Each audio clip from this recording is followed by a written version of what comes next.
Hola, buenas, soy Martin Heidegger, nací el 26 de septiembre de 1889 y fallecí el 26 de mayo de 1976. Yo soy Edmund Gustav Albrecht Husserl, nací el 8 de abril de 1859 y fallecí el 27 de abril de 1938. Y bueno, hemos vuelto para responder algunas preguntas para que podáis conocernos un poco mejor. Pues bueno, Martin, una pregunta que todo el mundo se cuestiona es que ¿fuiste nazi? No te voy a decir que no simpatizara, pero como lo hizo la mayor parte de Alemania en aquel tiempo, pero mi pensamiento no, y mi filosofía no dice nada que ver con el desenlace que resultó de aquel nefasto régimen. Y Martin, ¿qué pretendes contra la filosofía? Bueno, solo una superación del pensamiento metafísico, ya que este confunde el ser y el ente. Ambas son diferentes para mí. La filosofía se pregunta por el ser y responde con el ente, que es la naturaleza, el Dios. Por ahora, la metafísica se basa en el ente y no trata del ser.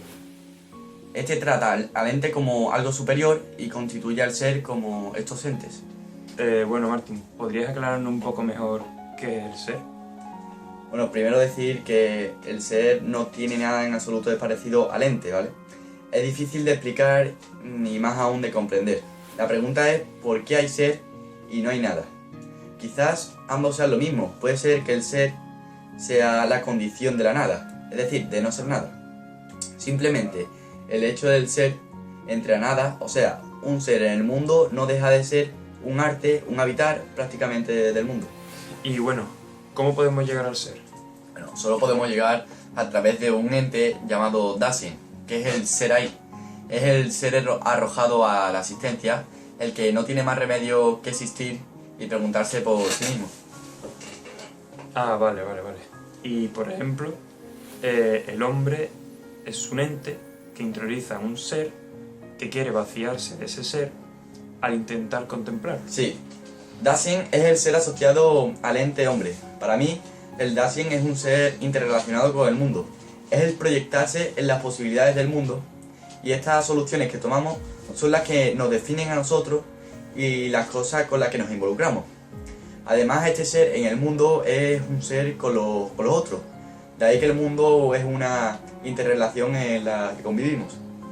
Bueno, entonces el Dasein produce angustia, algo que revela nuestra cómica condición, ¿no? La temporalidad. Estamos tentados a ignorarla y a perder lo propio. Lo impropio es pretender negarla. Esto es algo que hace perdernos a nosotros mismos. Para mí, la persona en el mundo es algo impersonal.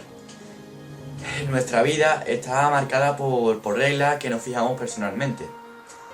Si no vemos límites, correremos el riesgo de no cumplir con las expectativas, es decir, nos arrepentiríamos. Rectificamos y nos arrepentimos, o sea, vivir cada momento ante la mortalidad. Entonces, a ver, si lo he entendido bien, quiere decir que tenemos que asumir que vamos a morir. Que la temporalidad del ser es un camino hacia la muerte en el que podemos realizar el futuro en el presente. El ser no es permanentemente presente, como lo decía la tradición occidental, sino es algo día a día. Para mí, el Dasein está arrojado en el mundo, a sus distintas posibilidades, pero solo uno está presente: morir. Y bueno, para que nos quede más claro, ¿qué es la muerte? La muerte solo es mi muerte para el Dasein o seres aquí arrojados. Ante la muerte, creamos una estrategia falseadora, que la convierte en un incidente, pero la existencia auténtica es la que intenta no neutralizar la muerte, sino que acepta su grandeza, viviendo la vida como persona, con la muerte como único horizonte. Entonces la temporalidad, asumir la temporalidad que somos, nos permitirá apropiarnos de un destino que nos salve de la mediocridad y de la rutina. Sí. Bueno, Husserl, fuiste un gran filósofo alemán, fundador del movimiento fenomenológico. Sí, bueno, nací en el seno de una familia judía y aunque te pueda sorprender, al principio estudié matemáticas antes que la filosofía en la Universidad de Leipzig y Berlín. ¿Y cómo llegaste a eso de estudiar la filosofía? Pues en 1884 comencé a asistir en Viena a las clases de Franz Brentano sobre la psicología y la filosofía. Gracias a él pues me impresionó tanto que decidí dedicar mi vida a la filosofía. ¿Qué es la fenomenología? A ver, es una ciencia de la filosofía que deriva del griego, apariencia y tratado, cuyos estudios se fundamentan en los fenómenos o esencia de las cosas. La característica principal es ir a las cosas mismas. Da prioridad a la conciencia porque en la conciencia se capta. Bueno, en tu fenomenología utilizas el término reducción. ¿Me podrías explicar a qué se refiere? Pues en resumen es la operación por la cual se coloca un paréntesis para prescindir de algún dato que ordinariamente se... Bueno, Husserl, quiero que nos quede claro a todo el mundo, que nos expliques bien en qué consiste el método fenomenológico. A ver, el método fenomenológico, en primer lugar, describe los fenómenos tales como aparecen en la conciencia. Luego accede al campo de la conciencia y lo somete a análisis. Y por último describe los objetos ideales, por ejemplo las especies, los números, las figuras.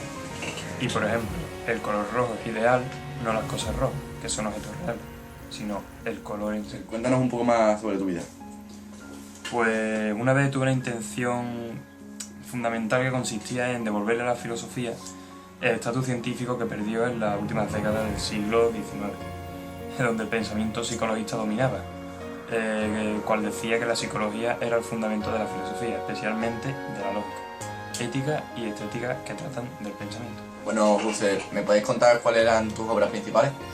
Pues así que yo me acuerde, una era la filosofía de la aritmética, las investigaciones lógicas, y otras eran las ideas relativas a una fenomenología pura y una filosofía fenomenológica.